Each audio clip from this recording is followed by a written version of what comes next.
Mr. Aidan Burley. I'll also start by thanking my honourable friend, Member for Totnes, for securing this very important, as you'll see from my contribution, very timely debate, given what's happening in my constituency at the moment. And also congratulate my honourable friend on her elevation to the front bench. It's always fantastic to see someone from the Midlands in that position. I really want to pick up on the last two contributions. The honourable lady who just spoke about ownership of the hospital in the future, and also the member for Southport who left a sentence about market forces determining, I think, the future of some hospitals, which I thought was very apt given what is happening in Cannock, because we have a situation with our community hospital at the moment. Cannock Community Hospital was built in the 1980s. It's a fantastic facility. It's got many years of life left in it. But over the last 20 years, it has seen a gradual decline in use. And it is now at the point where it is chronically underutilised. It's gone from having 9 wards when it was opened in the 1980s to just 2. Just last week, we saw that the kitchens were closed to save £200,000 a year. And Cannock, of course, forms part of Mid Staffs Hospital Trust, which shares with it Stafford Hospital, who many colleagues here in the debate tonight will be aware of the problems that have been going on at Stafford Hospital and the extra funding the government has had to put into that. So the Trust has a problem, because the Trust that controls Stafford and Cannock Hospitals is losing £15 million per year. And of that 15 million, 8 million a year is lost by running Cannock Community Hospital. And that can't go on. And there are only 3 options, I think, for Cannock. And that is, one, that it is sold off, and the services that remain in Cannock are transferred into Stafford Hospital, which is a bigger acute hospital, and that some of the sales of the receipt are used to expand services at Stafford and accommodate them. And that is unacceptable, frankly, to my constituents, to local people and to local politicians on both sides of the divide. We are not willing to see our local hospital closed, a hospital that was built with local money from the Coal Board and local donations. However, there are only therefore 2 other options to secure the future of Cannock Hospital, given that it is such a loss-making enterprise, costs around £34 million a year to run, and pulls in about £24 million from commissioning of services. Option 1 is that the GPs actually fill it. And I am sceptical, because they haven't filled it so far.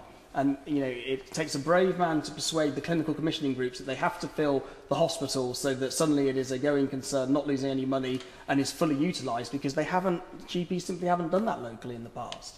So if we can't get it filled through services, I've come to the conclusion, I've just come from doing interviews on this in local media just today, the only solution I can see to secure the future of our community hospital is for the district council to purchase the facility, or to purchase a controlling part of the hospital estate.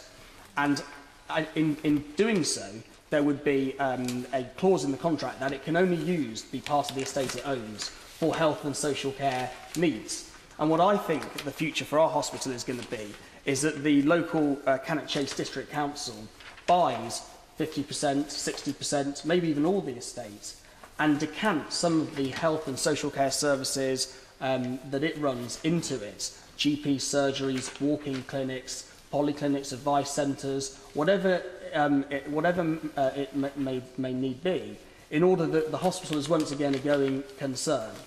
Now, it was valued just 4 months ago, Cannock Hospital, at £34 million.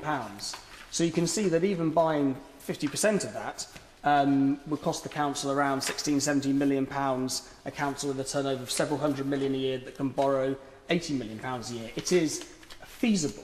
And I have today set up a working group of local hospital bosses, of council leaders, of officers, of the friends of Cannock Chase Hospital, any local stakeholder who wants to be involved. Because I don't know what the answer is and how feasible it is, but I can't see any other way that we can secure the future of our hospital in getting it utilised again, unless the district council steps in, buys part of the estate and utilises it itself, or even buys all of the estate and leases part of it back to the trust, who do use part of it for rheumatology and orthopaedics and eye surgery, but simply don't use all of the estate at the moment. So I would just briefly conclude by asking the Minister in her remarks whether she would and her department would approve in principle district councils helping to secure the future of our beloved community hospitals in this way, and if they do, perhaps whether she would consider sending some official from her department to sit on my steering committee that we're now setting up to investigate the possibilities so that they can guide us on how best to secure the future of our community hospital, how to retain its use as a health and social care services against the reality of it currently losing money and not being financially necessarily a going concern for the long term. Harriet Ball.